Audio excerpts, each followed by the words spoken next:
أشهد أن لا إله إلا الله وحده لا شريك له ونشهد أن سيدنا ومولانا محمدا عبده ورسوله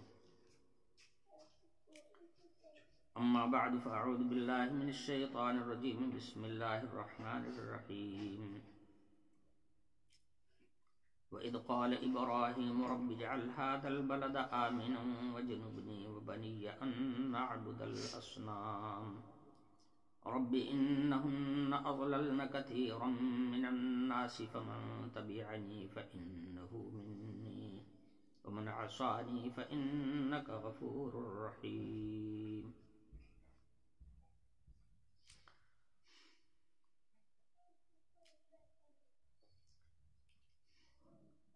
ان آیات کے متعلق پچھلے درس میں بھی وضاحت ہوئی تھی، مگر کچھ الفاظ کی وضاحت میں مناسب سمجھتا ہوں، اس لیے انہی آیات کی تلاوت کی گئی اور اسی کے سلسلے میں انشاءاللہ کچھ عرض کروں گا۔ سیدنا حضرت ابراہیم علیہ السلام نے حضرت اسماعیل اور ان کی والدہ حضرت ہاجرہ کو جب وادی غیر ذی زرع میں چھوڑا تو ایک بات یہ یاد رکھنے کی ہے کہ چھوڑ کر کے ایک دم سے غافل اور بے پرواہ نہیں ہو گئے، بلکہ وہاں سے چھوڑ کر آنے کے بعد حضرت ابراہیم علیہ السلام جایا کرتے تھے اور ان کی خبر لیا کرتے تھے۔ ایسا نہیں تھا کہ بس چھوڑ کر کے بالکل سبکدوش ہو گئے۔ روایات میں تو یہ آتا ہے کہ ہر سال حضرت تشریف لے جاتے تھے اور ہر سال جا کر کے ان کی خیر خبر لیا کرتے تھے۔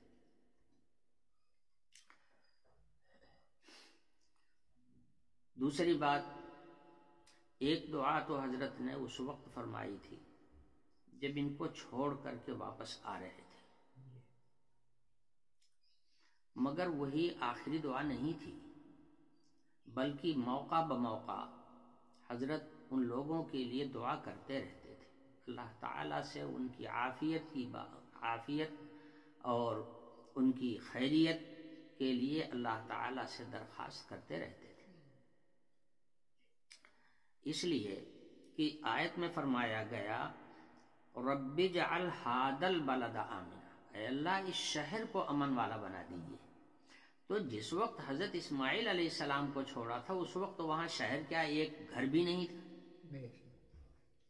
تو شہر کی دعا حضرت کیسے فرما رہے ہیں؟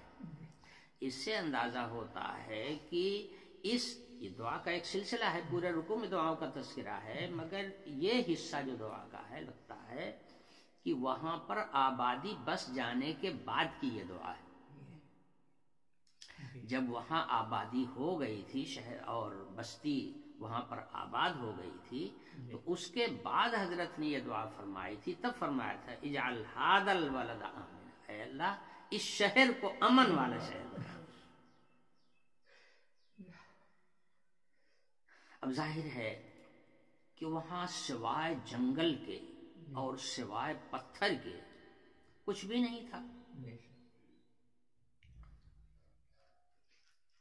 اور ایسا جنگل اور ایسی پہاڑی کا علاقہ کہ آپ اب بھی اس زمانے میں بھی وہاں جائیے اور جانے کے بعد ذرا سا ان پہاڑیوں کی طرف چلے جائیے جہاں پر آبادی نہیں ہے، جہاں پر شہر نہیں ہے بلکہ پہاڑی ہی پہاڑ ہے، وہاں چلے جائیے تو آج بھی اس کو دیکھ کر کے اندازہ ہوتا ہے کہ کیا صورتحال رہی ہوگی۔ بڑے بڑے پتھروں کے نیچے بڑی بڑی جگہیں جن کے اندر بھیڑیا بھی بیٹھ سکتا ہے، شیر بھی بیٹھ سکتا ہے، چیتا بھی بیٹھ سکتا ہے، بڑے بڑے غار، چھوٹے چھوٹے غار، جھاڑیاں، جھنکال، سمجھے؟ سانپ، بچھو، زہریلے جانور. اصل میں مجھے اس لیے اندازہ ہوا کہ میں جب گیا تھا تو میں غار ثور پر بھی گیا تھا.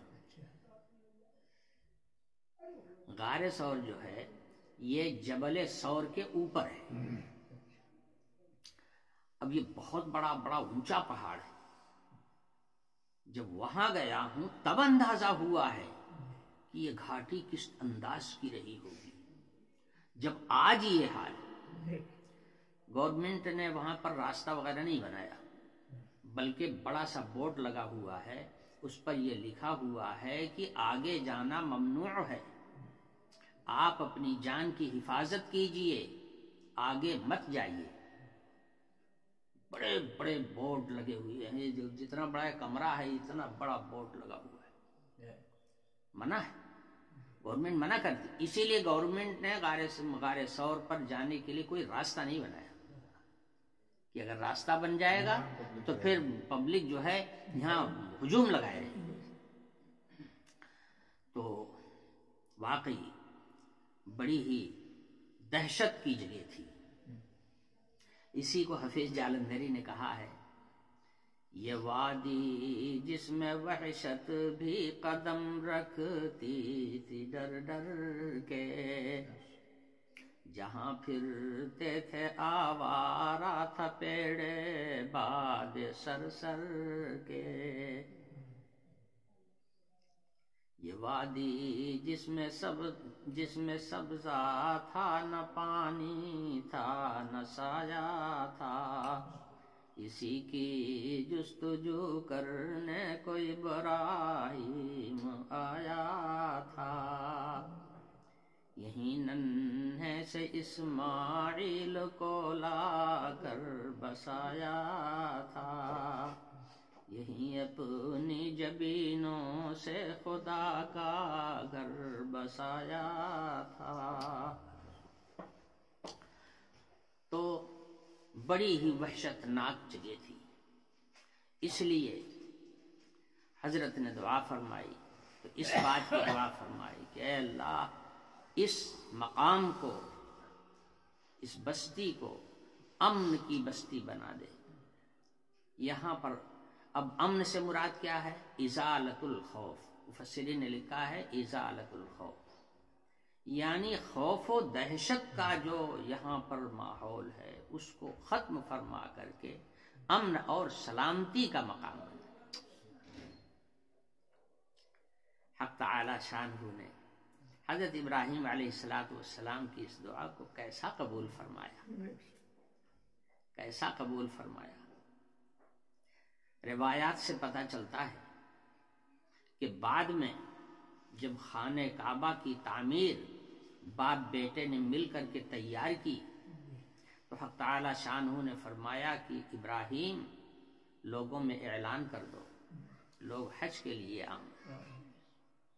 حضرت ابراہیم علیہ السلام نے پہاڑ کے اوپر چڑھ کر کے، اور غالباً جبل ابو قبیس کے اوپر چڑھ کر کے حضرت نے یہ اعلان کیا تھا، جو آواز پوری دنیا میں پہنچی تھی.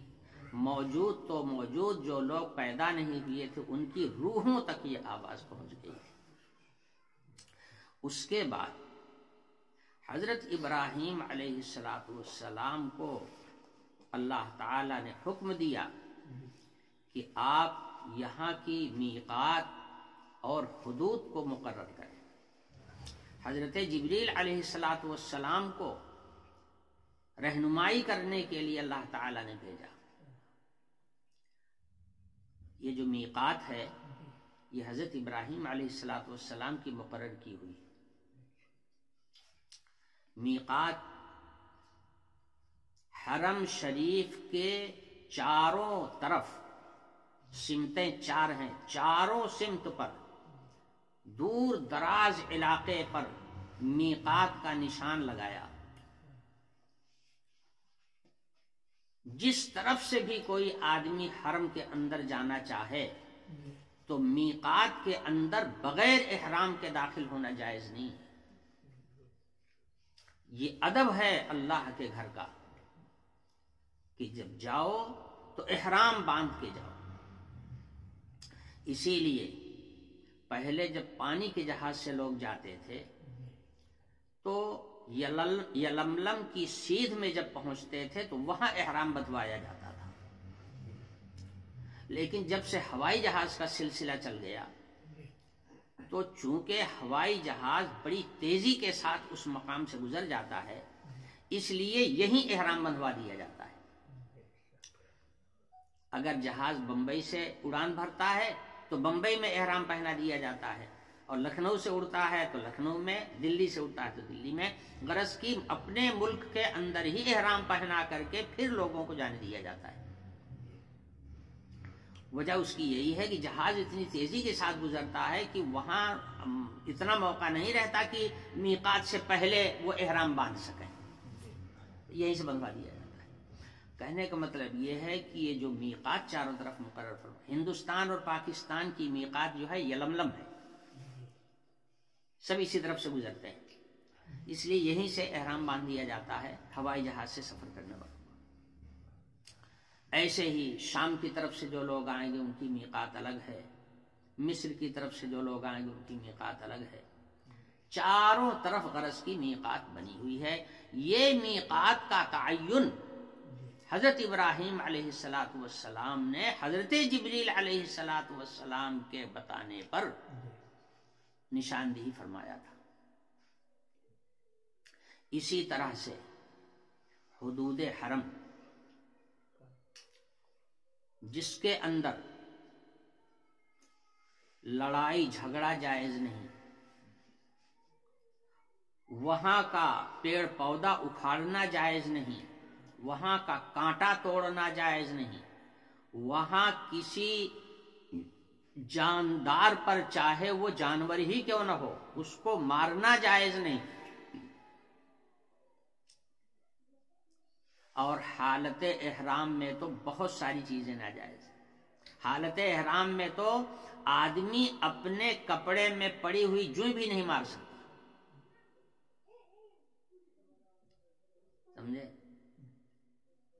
اللہ تعالی نے حضرت ابراہیم علیہ السلام کی اس دعا کو اس طرح سے قبول فرمایا، اس طرح سے قبول فرمایا کہ اللہ ایسی قبولیت تو دیکھنے میں نہیں آئی. ایسا امن جناب رسول اللہ صلی اللہ علیہ وسلم نے جب مکہ فتح کیا تو فتح مکہ کے بعد حضرت نے ایک تقریر فرمائی تھی.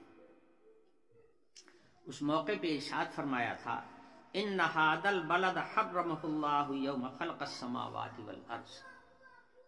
اللہ تعالی نے اس شہر کو محترم اور مکرم بنایا ہے اس دن سے جس دن اس سرزمین کو پیدا کیا تھا.